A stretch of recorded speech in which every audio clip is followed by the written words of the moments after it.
friends. Thank you so much for your patience. It is now my great honor to introduce the man of the hour, Dr. Abdul El-Sayed.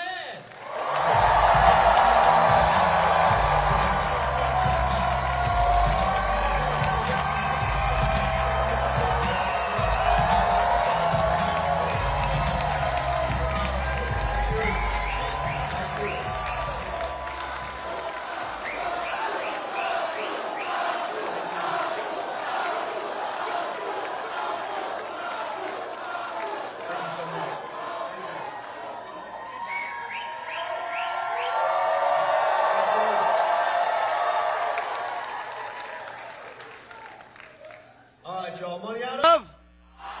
Money in your? Medicare for? All right, y'all. Look, I wish I could tell you that I was declaring victory right about now. Turns out it takes a long time to count some votes in Michigan. It's a big state. But I will tell you this. I want you just to reflect on what that means.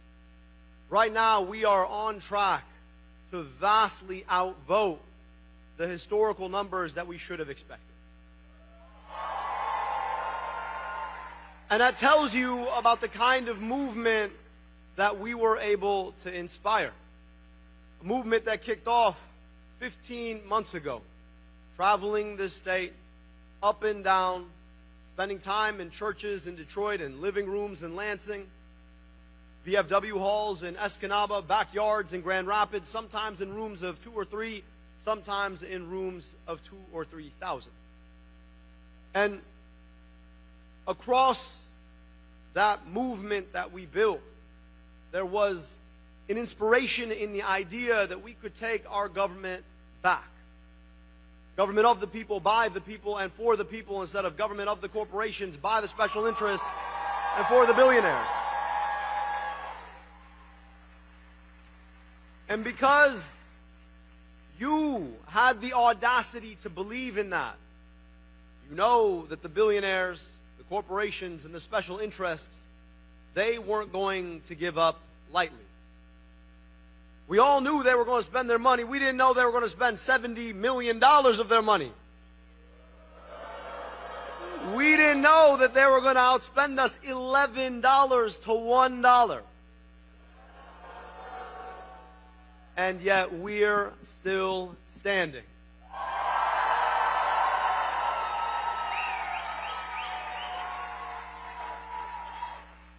They want to tell us that here in Michigan, we're a purple state.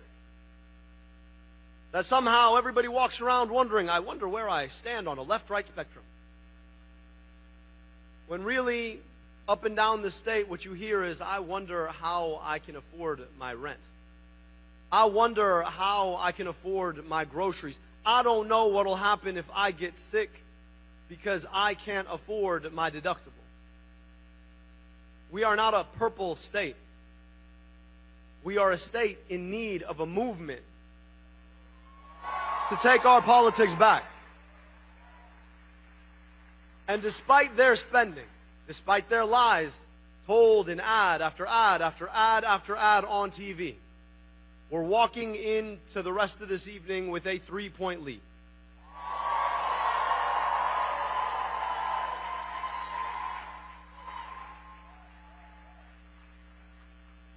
And so as folks ask, if and when we win this race, how are you going to beat Mike Rogers and their money? I want you to remind them that if we come through this, when we come through this, inshallah,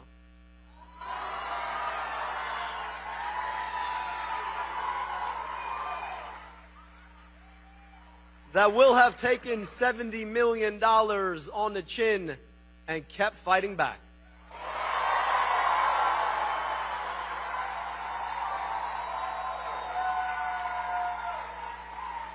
But I also want to speak to this moment. We've got 13 weeks to defeat Mike Rogers. And however we might feel about the campaign we've just come through, I want you to understand that it pales in comparison to the cynicism, in comparison to the corporatism, in comparison to the lies that Mike Rogers and Donald Trump are going to tell. There is so much more that unites us. However much we might disagree with our Democratic opponent, there is so much more that unites us than divides us. And so, to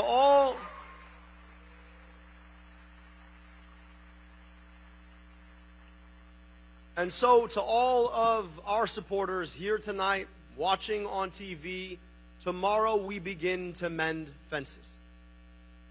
Whatever happens tonight, we have a responsibility to assure that we unite to make sure that Mike Rogers never sees the inside of the U.S. Senate.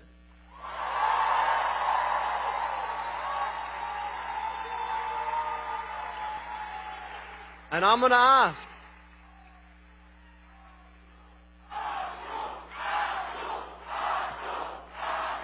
thank you. Thank you. Thank you. And I'm going to ask all of us, as we think about where we go from here, always magnanimity in victory.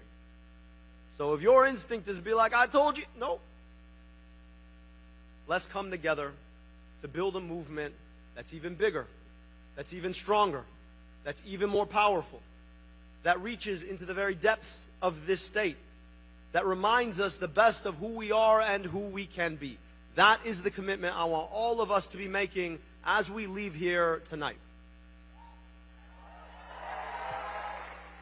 And so, Mike, and I know you're listening, Mike, we are coming for you.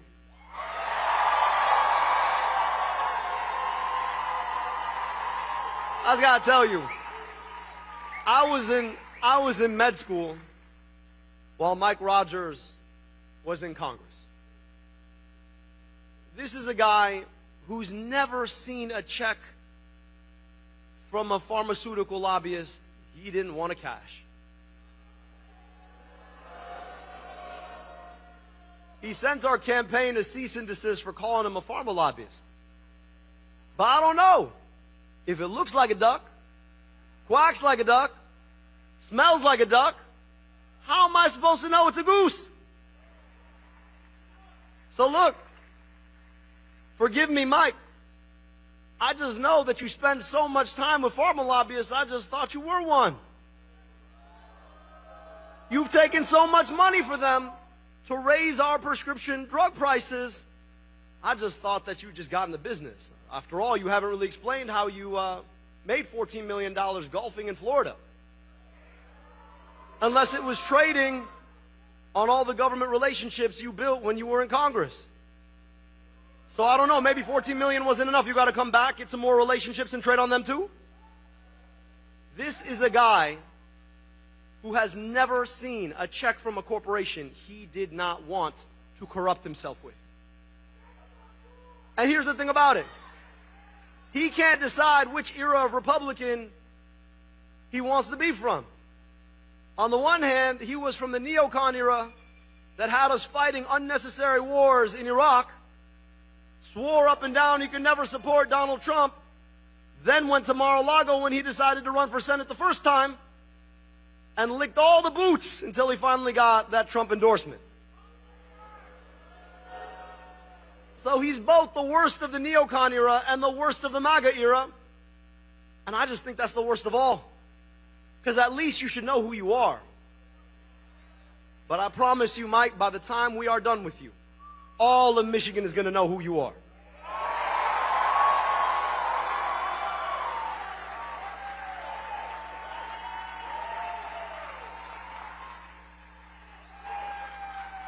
You are a corporate sellout who's not a pharma lobbyist, but really, really might want to be one someday,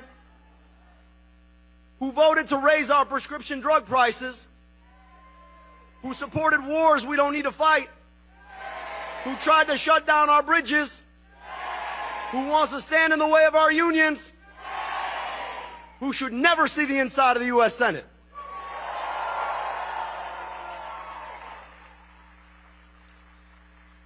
So friends, we're going to have to wait a little longer to see the outcome of this race. But as I look in front of me, I already see the outcome of this campaign. A community of people who came together around a set of ideals, built on the foundation of what this government was supposed to be in the first place. Government of the people, by the people, and for the people. And as I think about where we sit in the long arc of our history, it's hard not to reflect on the fact that we just commemorated 250 years. And we all know those 250 years weren't perfect. We all know that a lot of that history was built on a set of foundational errors. And at the same time, I can't help but appreciate the fact that I know what America gave me. America is an incredible place. I used to live the contrapositive of the life I was supposed to live when I spent summers in Egypt. I crossed 15 hours and 10 years difference in life expectancy. But for the accident of being born here, I got the opportunity to get vaccinated against diseases that killed 2 of my aunts and uncles that I otherwise never met. I got to go to amazing public schools. I got to go to an incredible public university. I got my medical education paid for by the NIH. And at the same time, growing up just 15 minutes away from me, children whose families had been here far longer than mine, who never got those same opportunities. America can do glorious things, but to love America isn't just to dress up in some colors and pretend that everything's fine. To love America is to will America to do the hard work of being better. If you love America, you want America to be America for all of her kids. And as I think about those past 250 years, those errors, slavery, Jim Crow, the fact that this country was built without giving women equal access to citizenship for years, continued discrimination against people. The thing our country has always done better than anyone else is that we've been able to look those failures in the eye and correct them. It's not because we ignore our challenges. The greatness of America is the ability to see those challenges and fix them. And 250 years on, as we think about where we go from here, it is that ability to correct that we together have embraced in this movement. We live in an era of historical inequality, in an era where union participation is near an all-time low, but the number of billionaires has never been higher. An era where schools continue to carry the consequences of historical segregation. An era where we continue to see a few very small people try to define America as being as small as they are. We can't control the past 250 years. What we can do is build the next 250.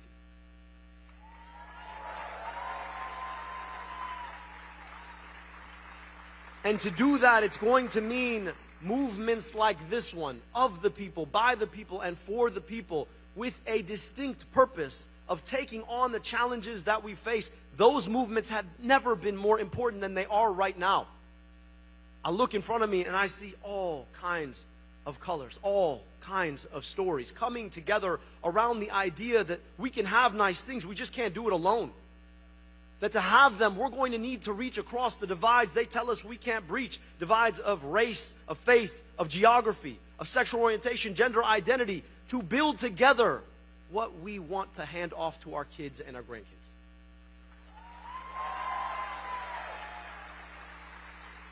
And for the past 15 months, I've had the privilege of being a part of that movement with all of you.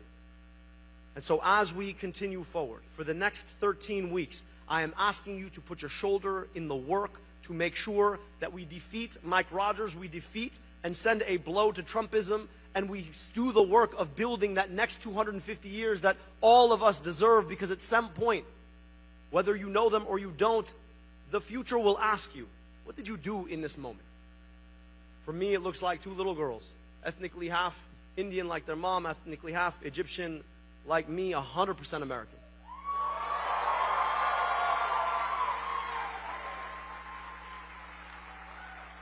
And I want to tell them, when they ask, that I got to work with so many incredible people who believed in the best of America, so that we could hand it off to them and all of their kids and grandkids.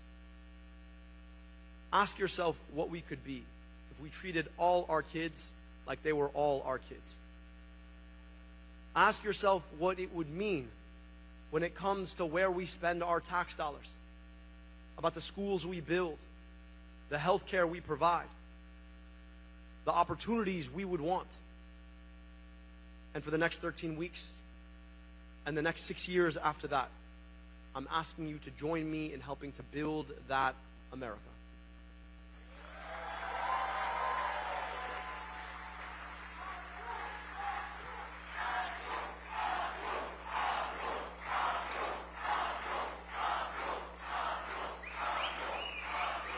So with that,